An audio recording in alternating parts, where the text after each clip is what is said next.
يلا نعمل مع بعض رز حبة وحبة.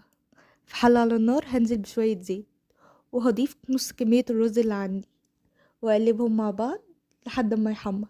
وبعد ما يحمر هنزل بباقي كمية الرز واديلهم واقلبهم حلو قوي مع بعض. وهضيف له بعد كده الملح والفلفل الاسود، طبعا براحتكم، حابين تضيفوا فلفل اسود مش حابين براحتكم. انا مرة ومرة لا، بس في الحالتين بيطلع طعمه حلو.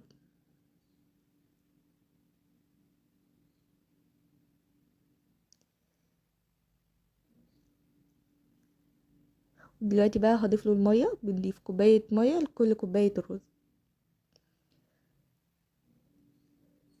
وهسيبه على نار عالية، نار متوسطة مش عالية قوي يعني.